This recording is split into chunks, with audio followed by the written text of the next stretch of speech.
Hello and welcome to Flipping Through the Internet's #1 Mad Magazine news, review, and interview channel. And today we're going to be talking about the Mad logo. But before we get into all of that, I want to say, off in the distance, I see my next subscriber goal, and that is 300 subscribers. As of recording this, we're at 234. I want this channel to grow. And there's two ways that you can help this channel grow. The first is by subscribing and liking and sharing out this video to people that you think would be interested in this video. The other way would be by becoming a Patreon. Go to patreon.com/flippingthrough, and you can become a patron of this channel. I already got one patron, so shout out, as promised, to my patrons. Kyle Bridget, thank you so much for your contribution.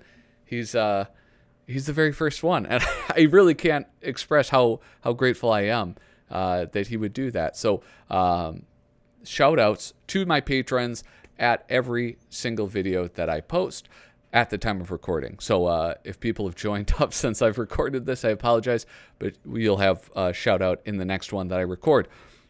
Enough of all of that. Those links are in the description, ways to support me. Let's talk about the Mad logo. Mad has had a ton of logos. You've seen some of them featured in the introduction of this video. Many different types of logos. The latest one, which is one of my favorites, I have to say, which is a reference back to the comic days of Mad. But I want to focus on one in particular, and that is the Kurtzman logo. Harvey Kurtzman, would you say founder of Mad?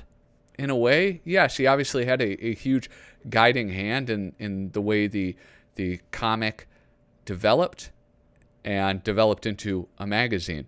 And he designed this logo, the famous, I don't know if he created this font, but you can see we have those beautiful ladies chasing off the centaurs.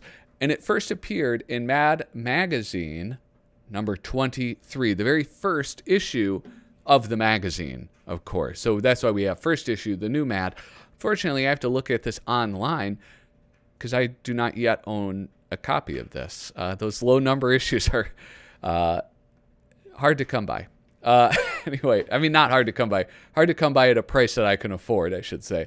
Of course, I'm using madcoversite.com, sort of the gold standard for finding out information about Mad Magazine.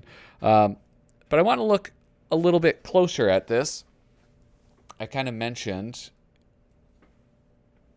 the ladies, right? So we have these beautiful women, these buxom Greek women eating grapes and running, not even through the M. The M is though like a path that they have to look at, like a little mountain they have to reach to the summit of.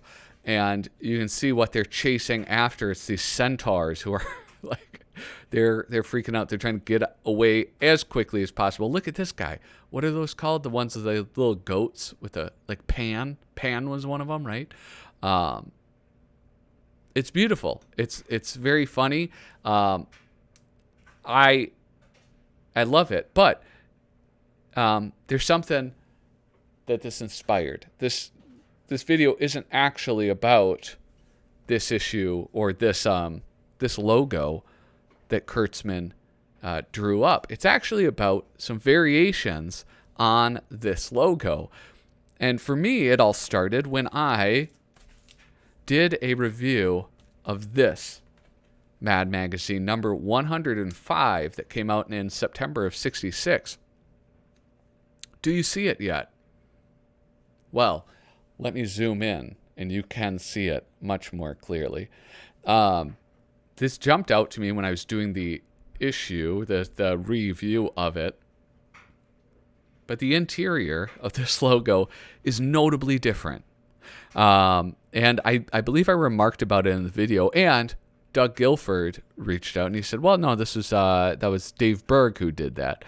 And if you look, you can see it's like that, especially with the faces of the people, that very Dave Berg style. And so here we have, I don't even know what the meaning of this is. I know what the meaning of out of order is.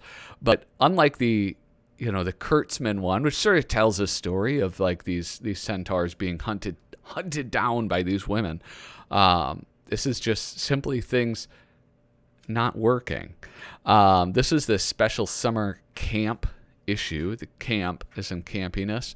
You can see there's, I don't know, a truck. This guy's about to take an axe to his television. The car's broke down. There's this woman pushing carts. I don't know what's out of order in that. Right here we have the Weather Bureau. I think that's what it says. And of course, oh, look at it's the weather was all wrong. And of course, oh, here we go. It all comes together with the Mad Magazine offices are out of order. So there was an issue that had that, where it was this country is out of order. But I think that came much later. I think that was an issue in the 80s. I could be wrong, though. Now, one thing that was really fun to find out about this is that this one is not the only one that does this. This is one of 5 variations that Mad Magazine did with different artists. Sort of their heavy hitters, I would say. And so Dave Berg, of course, everybody loves, most people, Dave Berg is loved. All right. So that was the final of all of them. So what I did was I tracked down, of course, using madcoversite.com. He's not paying for these plugs, but I feel like it's important that I do give him credit because it's basically the only site that I use when I'm doing the research for some of these videos. There were 5 total issues that were done, each one by a different artist, and I tracked down all of those issues. Oh, thankfully, most of them were in my collection, but one of them that was not, I did need for an upcoming video. So I'm just going to go through, and I'm going to start. I know I started at 105, but I'm going to go down to the next one. Wait, what it says? Issue number 97.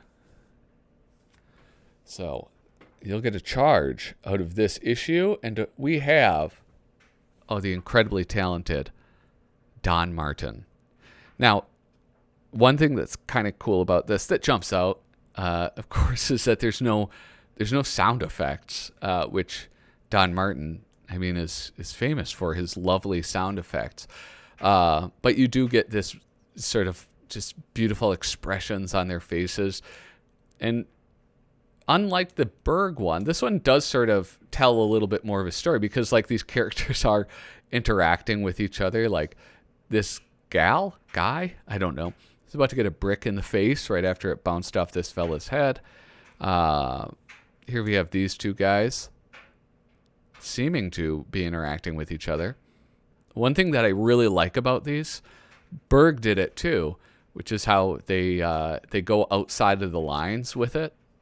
I love that. I don't know why, but I really enjoy it quite a bit. Here we have him throwing the pie, getting the eyes, his eye poked out. That's not funny. That's dangerous. My dad taught me once how the 3 Stooges would poke each other in the eyes. And listen, I'm sorry that if this is like ruining it for you, but here, I got to show you like this. They would do this. They would hit like above the eyes, right? Like that. And of course, I was like, well, my dad showed this to me one time. I've mastered it. And so I went to school and I went to show my buddy, I think it was Seamus, I went to show and I poked him right in the eyes. Oh, whatever. It was his fault. Whoops, wrong one. Anyway, so here we have, don't poke people in the eyes. I don't really understand. Oh, I get it now. It's like a makeshift slingshot. And they're all pranking each other. I love how he's hanging on that curve of the O and like hanging over it. It's just beautiful. The D, that's the letter D, not an O. You nincompoop. I just love this. This is just so lovely. So that is the very first one that they did. Mad number 97. Uh-oh. What did I do? Okay, now I'm going to go back. I changed my mind how I want to do that. So Mad number 97 with Don Martin doing his take on the Kurtzman logo, which I think is the very first time that was done. Now, I have many more that I'm going to go through. So our next one up, I just sort of had this thought pop into my head and then leave it. So next one up is Mad number 98. Look at this, beautiful. You know what's nice about these, which I love very much, is that they're all Norman Mingo covers. I love that about them. And so let's get back to the overhead because you can't really see it very well like that. But here is, wait, who was this one? I screwed this up. This was Al Jaffe. That's right. So Al Jaffe did this one. Like I said, these were their heavy hitters. They pulled out all the stops. And this is one where you see a lot more of the sort of like Kurtzman kind of trail of hijinks, trail of mayhem going on. We got that beautiful Alfred E. Newman lighting off the cannon, ricocheting up towards, we have the two political parties. I mean, that has to be that, right? The donkey of the Democratic Party, and then the Republican, the GOP elephant. We got a little worm, just like little silly things that are just like tucked in, like a worm, these little peepers poking out. We got the dice, little film thing, Madison Avenue.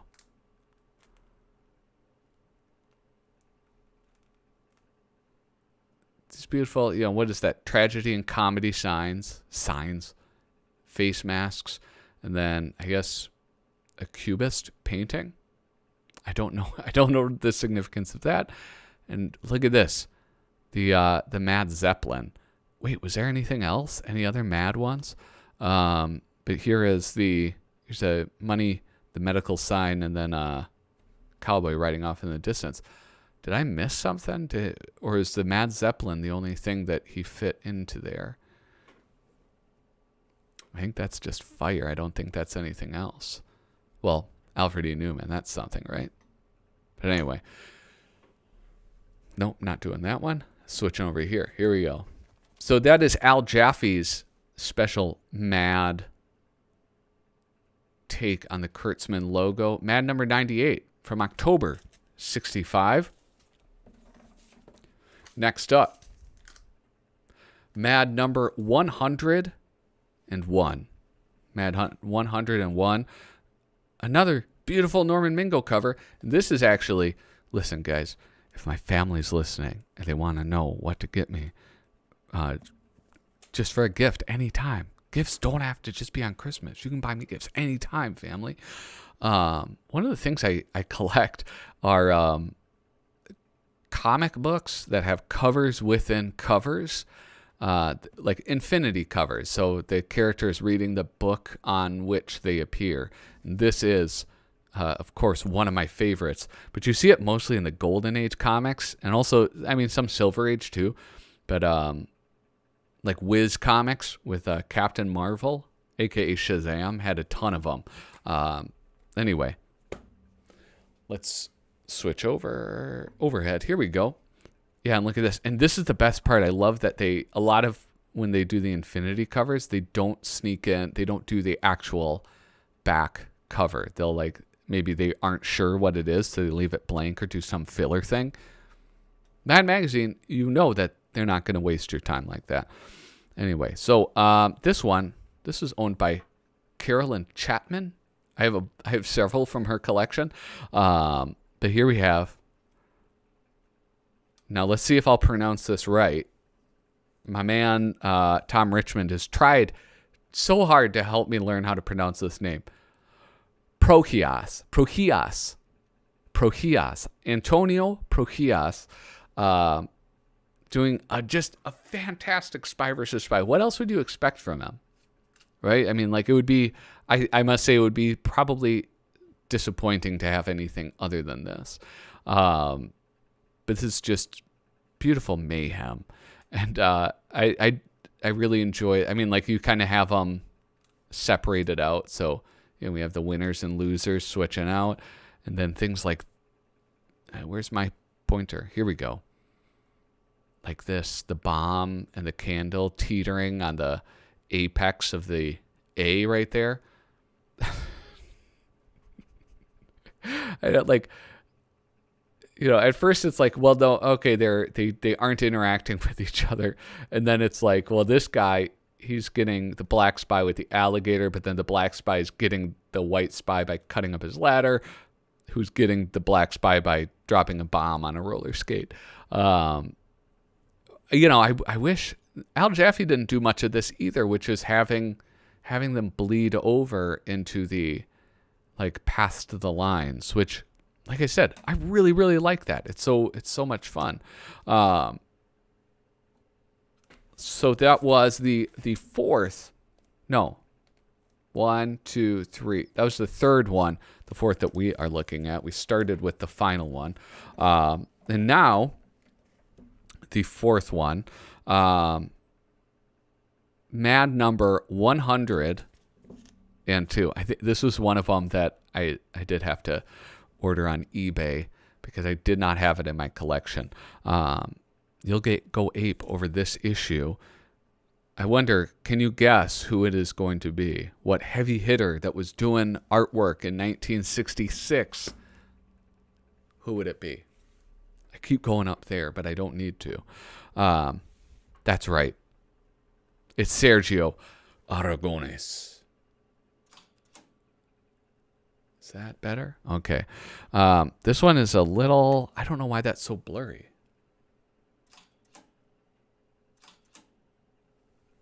I don't know that I'm making it better yet. But anyway, so we have it's like marginals, right? This is what Sergio excels at, is like these sort of little tiny doodles that are just so much fun. And so you have, like, I don't know, the guy skiing down, the guy climbing up, really utilizing the shape of the letters, which is pretty cool. Here's the guy, I don't know, doing some acrobatic surfing. Oh, yes. Now, oh, man, why is this so janky right now? Will this help? What if I do this? No, that made it worse. Wait, that made it better. I don't know. Anyway, so then you have her. She's so high on the surfboard, she's being pecked to death. I think after birds, that's just not funny. That joke isn't funny anymore. Here you have some photographers admiring this beautiful lady. The Matt Zeppelin making an appearance again. And the space capsule, which is, I think that had a connection to one of the first Mad look-ats, right? I think with the Sergio retrospective issue, there was a reference to that before, and I think that may have been one of the first Mad look-ats had to do with outer space. So I think he feels very connected to that imagery or iconography. The marching band and the elephants, and gosh, I wish this were a little crisper. This is not. When I look at it with my eyes, it looks a lot better. And here we have a Native American chief whose headdress, his beautiful headdress, is starting on fire. So this was the fourth issue that featured those not custom, what would you call that? Like the creative entrees into new Mad logos. Can I do this? Do I have the ability to? No, I don't. But yeah, this was one of the coolest discoveries to stumble upon, having to do with Mad Magazine. And you might be thinking, like, wait a second, there are others.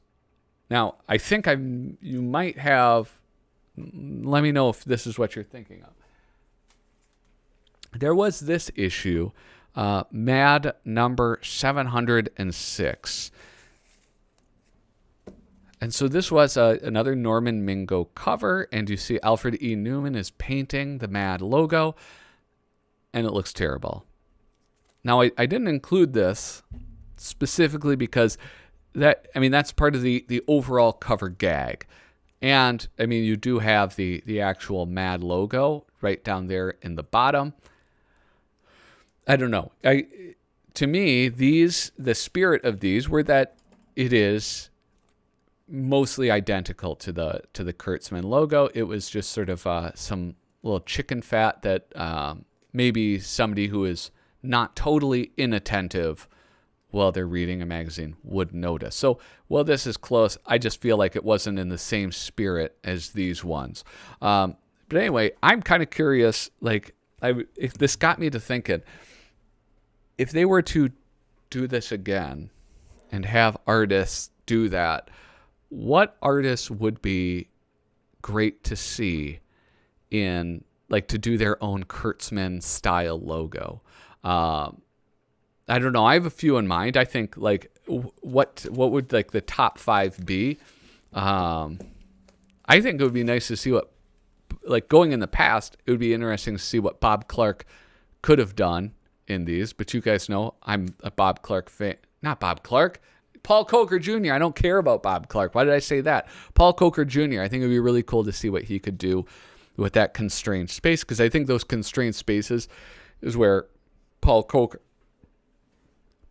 does his best work, is when he is constrained a little bit by space. But it would also be fun.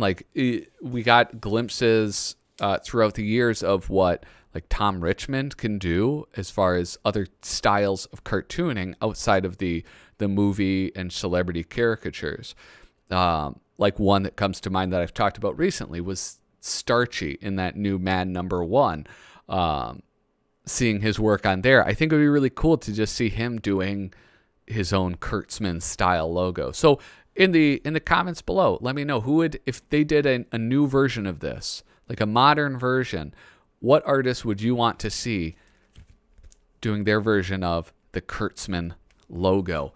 Anyway, thank you so much for watching. Remember, hit like, hit subscribe, share this out, and please take the time, check out that Patreon link that I have in the description of this video. Toodaloo.